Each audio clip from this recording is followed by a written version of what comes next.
Well, greetings, my melanated people and everyone else. Welcome back to my channel again. Hope everyone's doing fine and coping with this pandemic and doing everything you can to stay afloat. All right. For those who've been vaccinated, good luck. And hopefully it helps your situation. Those who have not been vaccinated as well, good luck to you too. And we all have a choice in life, and hopefully we're not forced into situations that we don't want to be in. So, with that said, today we're focusing on what's been happening in my country, and that is South Africa. I'm from South Africa. To see what's going on and what's been happening there, and basically give my point of view of what I think of the situation and what triggered the situation in South Africa. So, just to give you a background about me, basically, my father is Zulu. My father was born in Zulu Natal, but moved to Zimbabwe during the apartheid era, and he was there for some time as a foreigner in Zimbabwe, and he had children while he was there. I was born in Zimbabwe, but I spent my life in South Africa, so I would say I'm South African, because I've got dual nationality, South African, Zimbabwean, and, well, British. But I consider myself to be South African, so I'm more connected to South Africa. I spent some time in Soweto in Johannesburg, so yeah, we're just gonna have a look and see what's going on in South Africa and basically the reasons behind the looting and all that stuff. We're getting lots of people, especially not from African background, coming out on YouTube, on TikTok, and other social media platforms, basically insulting Africans, calling them animals, calling them thieves, etc., without really understanding the root cause of this looting and why people had to do what they did. As we all know that this violence and looting was triggered by the arrest of former President Jacob Zuma. So we know that Jacob Zuma is a Zulu, and so the Zulu tribe didn't agree with the fact that he was sentenced to 50 months in prison, and so they objected to that, and they say, well, if they did arrest him, then they will cause problems. Given the fact that what was the last president of the apartheid era was what was his name again? Hold on, let me find out. The last white South African president was F.W. de Klerk. Okay, so we all know what happened during the apartheid era. Okay, how many people died and disappeared. We're talking about Africans here. So in many South African people's point of view, soon as apartheid ended, F.W. de Klerk was supposed to go to prison, for crimes against humanity, etc. But that didn't happen. So now they're putting Jacob Zuma in prison for allegedly being corrupt, which he could have done, could not have done, for failing to turn up in court. But this man fought for the freedom of South Africa, and he should not be treated this way, no matter what he had done. He should have at least been given a house arrest or something like that, not sent to prison. This man was the president of South Africa and is still respected by a wider community in South Africa, especially the Zulu people. When it comes to Zulu leaders, you don't want to mess with their leaders, okay? When they say they're going to do something and then you go ahead and put their leader in prison, expect riots, okay? Expect violence to erupt, because Zulu people, they're a very respectful tribe. I'm Zulu. They're a very respectful tribe, but if you disrespect them in any way, then you will face their wrath, basically. You know that the police in South Africa, they really struggled to handle this looting, and so as a result, soldiers were deployed to try and contain the situation. But there's little they could do, because this was almost like the whole population, kind of like, not the whole population, what am I saying? Like a large number of people looting, okay? And so now, as a result, now there will be shortages of food because a lot of shops have been burnt down, something I'm against. If you're gonna go looting, don't burn down the buildings, because soon after you finish your looting, those businesses might reopen, they might want to restock their produce and stuff. So burning down those buildings is not really helpful to the community. So that's something I'm against. For you to understand why people actually went out and looted, you need to look at South African history. Okay, um, you know, you need to understand how long the apartheid era was in place. Okay, so the policy of apartheid or segregation was first put into practice by the white minority, white South African government in 1948. Racial discrimination and segregation had long been a part of South African life, and so it wasn't until the National Party came to power in 1948 that such discrimination and segregation were formally placed upon a legal and administrative footing. Understand that during this apartheid system, black South Africans were not allowed to do those things. They're not allowed to attend university. They're not allowed to, basically to participate in any type of educational activities. Same as that was equal to the minority white South Africans. And so as a result, the black South Africans were left behind, far behind in terms of education and many areas of development. As we know,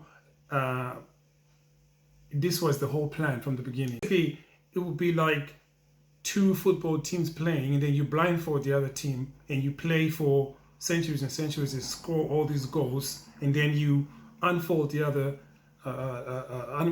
other team, and then say, let's play. After scoring so many goals, how long is it going to take for the other team to catch up and be equal to the other team that has already scored 100 goals? Public amenities were segregated on racial grounds. Mixed marriages were outlawed. As were sexual relations between different races. The education system, as I was saying, was split along racial lines, and one's race determined where you were allowed to live and which occupation you could follow. Also, we've been seeing in the comments, lots of people that don't understand what apartheid system how it really affected black South Africans. They tell us, oh, get over it, move forward with it, because it's happened a long time ago. No, it didn't happen a long time ago. Apartheid era ended in 1994. Okay, that's not far away. Okay, and it takes a long time for people to recover. You don't just say to people, forget about it, because we don't tell victims of the Holocaust to get over it or to forget about it, because you have 3 minutes silence every year for those victims. Okay, so for Africans, you should have the same as well. Although apartheid ended 20 years ago, recovery from its systematic racial discrimination is a difficult and ongoing process. Apartheid literally means apartness and was a system of government implemented in South Africa between 1948 and 1994. That's a long time. South Africa's new constitution is founded on values of human dignity and advancement of human rights and freedom. Its Bill of Rights, is most far-reaching document of its kind in the world, incorporating both individual rights and freedom of expression and socio-economic rights. Yet on the ground, the change happens really slowly. For example, although the average income of black households has increased by 169% in the last 10 years, the average white household still earns 6 times more than its black equivalent. South Africa's democratic legislature is undoubtedly progressive, and efforts are being made to redress historical inequalities. There is still a long way to go. That in South Africa, South Africa is still very much segregated. Okay, you've got the side of white South Africa that is still living in luxury, and then the side of South Africa, 90% of people living in poverty are still black South Africans. You have a small number of black South Africans that are living in luxury, have good jobs, etc., entrepreneurs. You do have that now, the middle class black South Africans, but the majority of people living in poverty are still black South Africans. We do have white South Africans as well living in poverty, living in shacks as well, but that's a small little percentage. Okay, and yeah, we have to look into everyone as the same in terms of being South African. If you're living in poverty, whether you're black or white, you should be looked at as a priority in the same manner, because you're both citizens. But we need to really address the fact that the natives of South Africa are still not reaping a fair share of what they should get. As we know, the apartheid took place relatively recently. So many non-white people in South Africa who lived through it are still recovering from being discriminated against during that time. And the report states that non-whites statistically have fewer skills simply because they were excluded from the workforce for so long, and they were excluded from education. So that means they're playing catch up now still. And this means that they are still more likely to be unemployed than the white people. That's why unemployment at the moment is so high, coupled with the fact that coronavirus has come into play. People have been locked down, and with no jobs, you will go hungry if you don't have a job. Don't have an income, and you live on $1 a day. You will go hungry, and when you go hungry, what do? Your instincts take over. If you got children to feed and they're going hungry, and you got nothing, no other source of income, no place you can get food, what are you going to do? What are you going to do? Employment is very hard to come by for non-whites because of how the educational system was set up during the apartheid era. White education focused on reading, language, and math, while non-white education mainly trained people to become unskilled laborers so that the white people would not have to compete with non-white people at higher paying jobs. So this was all a setup from the beginning, okay? The plan worked exactly as it was intended to, and many non-white people are doomed to a life of working low-paying jobs simply because they were never taught the skills in advance to advance their careers. This looting, really, I know it was sparked by Zuma, but there are deeper issues that really people were trying to bring out and tell the government. The only way, unfortunately, that you can bring attention to the government about an issue nowadays is to, if you go out demonstrating peacefully and they don't listen, people get frustrated and they start looting, But now they're not looting because they want attention. They're looting because they are really hungry and have nothing, okay? They are tired of watching people that came into their country, took over their land and everything else, living a life of luxury, while the natives of the country, are struggling to get by every day. And when they try and do something to make a change or to make their voices heard, they are called animals. Another factor that really contributed to the state of affairs, the state that the people are in today, is what's called race-based displacement, which has a lasting inequality. So this measure promoted racial inequality in South Africa during the apartheid era and was the passage of the Group Areas Act of 1950. So this resulted in millions of people being forced out of their homes and sent to live in specific areas based on race, most notably Soweto. Soweto was a wasteland, and that's where they took all the black people, most of the black people. Soweto is huge. It's like almost the size of London. So that's where they took them, and because they didn't want to mix with them, they put them there because they didn't consider them to be animals. They didn't consider them to be humans, sorry. They considered them to be animals. And so white people were able to live in the most developed areas, while non-whites were usually placed in barren rural townships. So white people really set themselves up right from the beginning, and they've been passing their wealth from generation to generation, while the black community, on the other hand, didn't have any wealth. So they had no wealth to pass on to their next generation. So they remained poor until today. So this is a whole plan that has kept them in power and kept them wealthy all this time.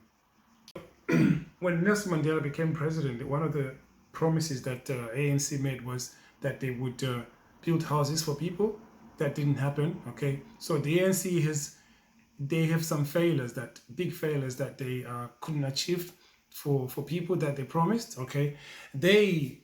People were expecting that as soon as Nelson Mandela was released, there was going to be probably a change in the law that would allow white people to be kicked out of the country. But Nelson Mandela said, no, let's all live together. He created what is called the Rainbow Nation so that we could all live together, okay? So black people did everything in their power to integrate with the white South Africans that were there.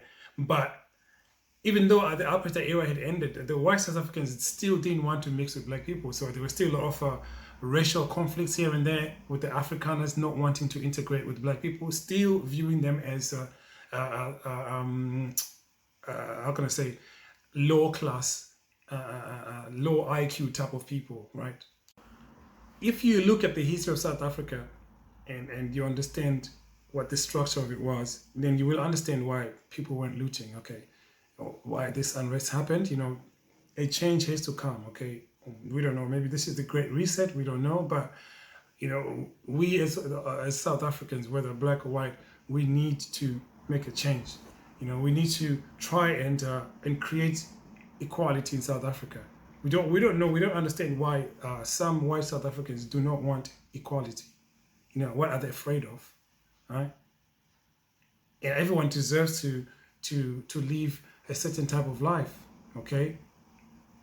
And so inequalities have to be addressed, and to address them, you have to look at the past, what happened in the past, to try and fix the future, okay? Don't try and blame people and call them monkeys and call them animals for doing what anyone in their position would do, okay? So let's build a better South Africa. Let's come together and address the issues. If we cannot address those issues, then we cannot live together, unfortunately. We've fought for a long time, and we've had enough of people not wanting to accept us, but they are in our land, living on our land, but they don't want to accept us. When they have their own land in Europe, where they can actually go back if they want to, that's what they tell us here in Europe. They've told me a lot of time here in the UK, if I don't like it here, then I can go back to Africa. It's the same thing. If you live in Africa and you're European and you don't want to integrate with Africans, unfortunately, Africa belongs to Africans. It's a black continent. Europe is a white continent. So if you're African and you live in Europe and you're not happy in Europe, then obviously you will go back to Africa, where you'll be surrounded by your own kind and you're happy there. But if you want to live in South Africa and you want to create your own piece of land, piece of country within a country, then what is that? I mean, we have I know that in South Africa we have this Afrikaner settlement called Urania. Is it called Urania or something? Where the Africans don't want to mix with other cultures. It's insane and ridiculous and absurd. I believe that the government should shut that down immediately. Okay? If you live in South Africa and you don't want to mix with African people, then you don't deserve to be in South Africa. Okay? You deserve to be elsewhere. All right? So people, let's live together and let peace reign on us. All right? So, let's pray that this looting stops and so we can start with the cleanup and get back to normal. But as normal, I don't mean like, getting back to the poor being poor, the rich staying where they are. No, let's work towards change and equality. Let's give the Black South Africans a chance and an opportunity to realize their dreams as well, their aspirations, and be in the same position as everyone else is. Thank you everyone for watching. If you enjoyed this program and the topics that are involved, please subscribe and hit that like button. And thank you very much, and peace.